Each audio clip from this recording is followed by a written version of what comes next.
Padra ward number 1ના Govindpura તળાવની આજુબાજુમાં રહેતા ગરીબ ઝૂંપડપટ્ટીની મહિલાઓ રણચંડી બની હતી અને સ્થાનિક કોર્પોરેટરનો હુરિયો બોલાવ્યો હતો.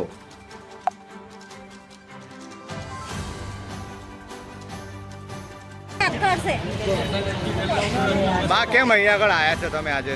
આજે અરજી આપવા આવ્યા છે કલેક્ટર સાહેબને. અમારા ઘર તોડવાની નોટિસો આપી છે.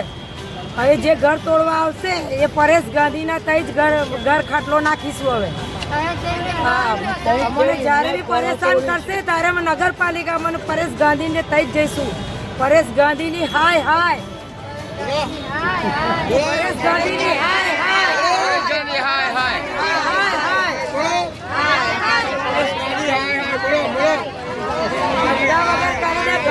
કરી દે. કાલે આખો દિવસ ભૂખ્યા તરસ્યા બેઠા પણ કોઈ પૂછવા નહીં આવ્યું કે કોઈ એવું નથી કીધું તમે ખાધું કે તમે શું કરો છો. અંદર અનાજ પાણી બધું પલરી ગયું અમારું. આખો દિવસ રાતે ઉઠીને અમે જોયું, કોઈ કરતા કોઈ જોવા નહીં આવ્યું. વોટ લેવા તો હાથ જોડીને આવે છે. હવે વોટ લેવા આવવા દો, દંડા અમે લઈશું.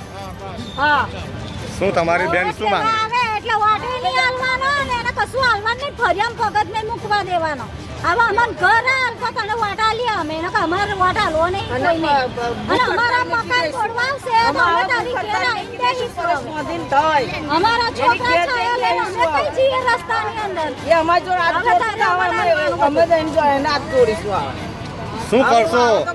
તમારા ઘરો તોડી નાખશે, શું કરશો તમે આગળ? મરતા જીવન બસ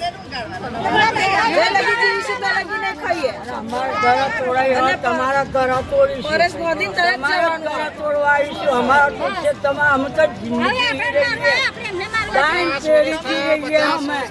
તમે બહેરી છોકરાને બંગલામાં ઊંઘાડવાના, અમારા રોડ પર ઊંઘાડવાના, અમારા નાના છોકરાને કઈ રસ્તે નાખીએ અમે લોકો.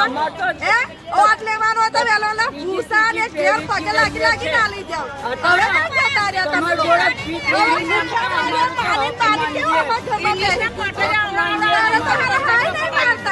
હવે હું કાળા કઈ મારી ગયા તમે દંડાઈ પડ્યા. હવે નહીં તમે ખાતું ઇંગ્લિશમાં વોટ લઈ જવું કે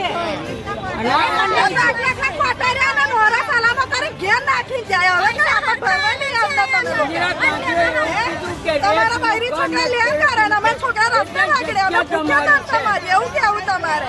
હવે ઘર તૂટે તો અમે જોવાય નહીં આવતા બાજુ. તમારો કોર્પોરેટર કોણ છે? અમાર કોર્પોરેટર પરેશ ગાંધી.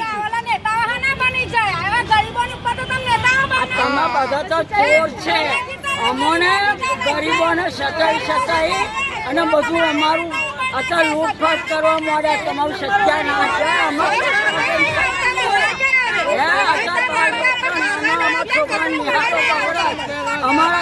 અમારું સરકાર. અમજદભાઈ, આજે કલેક્ટર કચેરી તમે આવેલા છો, એ શા માટે? આજે અમે કલેક્ટર કચેરી બધાને લઈને એટલા માટે આવ્યા છે કે ગોવિંદપુરા તળાવને આજે બીજી નોટિસ આપવામાં આવી છે. એ નોટિસ 7 દિવસની આપવામાં આવી છે. અને બીજું એવું કહું છું કે સરકારશ્રીના જે કાયદાઓ છે, સુપ્રીમ કોર્ટ હાઈકોર્ટના કાયદાઓ છે, જ્યારે ચોમાસાની ઋતુમાં કોઈને રોજગાર વગરનું ના કરવું જોઈએ અને કોઈના ઘર ઝૂંપડા તોડવા ના જોઈએ. છતાંય કેટલાક લોકોના દબાણથી વિકાસ કરે છે. વિકાસની સાથે અમારી પાદરાની તમામ જનતા સાથે છે. અમે લારી પથારાવાળા બી સાથે છે અને ઘરવાળા બી સાથે જ છે.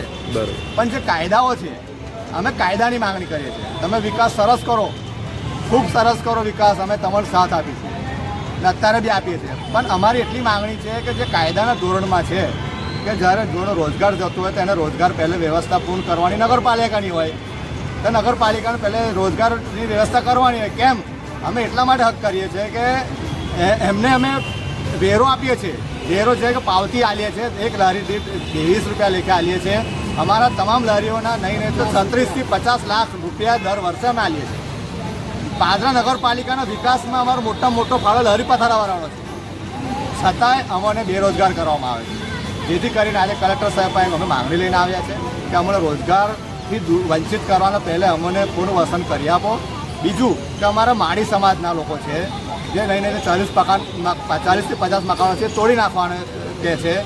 એ બી અમે મકાનની માંગણી કરીએ કે જે મસ્તાનપુરાને દીનદયાળ ઉપાધ્યાય નગર જે કલેક્ટરશ્રીએ જગ્યા ફાળવી છે ને એમને દીનદયાળ ઉપાધ્યાય નગર બનાવી છે, એ જ રીતે અમે આ માળી સમાજને ને સિંધીવાળ ને મસ્તાનપુરાના જે ગરીબ છે, જે ગરીબ લોકો જે ભીખ મંગા કે છે એમને બી મકાન આપો. ભીખ મંગા એટલા માટે કહું છું કે ધર્મશાળા છે મસ્તાનપુરાની બાજુમાં, એ ધર્મશાળાના લોકો અમે પાસે કશું પ્રૂફ જ ના હોય, એમની અમે માગણી કરીએ છીએ કે એ બી બિચારે ઘરમાં રહે. એટલા માટે માગણી કરીએ છીએ કે જ્યારે વડાપ્રધાન શ્રી નરેન્દ્ર મોદીશ્રી 3 કરોડ ઘર મકાન આપવાનું વચન આપતા હોય, એમની ખરેખર એમની બુદ્ધિને અમે સલામ બી કરીએ છીએ, અમે એમને આવકારીએ છીએ. પણ અમે અમારા MLA સાહેબ પાસે બી એક માગણી કરીએ છીએ કે તમે જે ચાણસદ ગામમાં નીમ યોજના અંતર્ગત જે લોકોના જમીન ફાળવી છે એ રીતે અમને જમીન ફાળવે.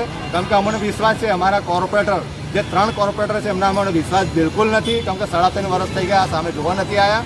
પણ અમારા MLA સાહેબ પર અમને એટલે વિશ્વાસ છે કે અમારો શહેરનો છે, એ શહેરનો છે એટલે અમે એક આશા રાખીએ છીએ જે રીતે ચાણસદ ગામમાં આવ્યું છે એ જ રીતે અમારા પાદરા શહેરના લોકોને પંડિત દીનદયાળ ઉપાધ્યાય નગર જે જમીન ફાળવી છે એવી રીતે અમને જમીન ફાળવી આલે, જેથી કરી અમે એમને સહસહકાર પૂરવા લઈશું.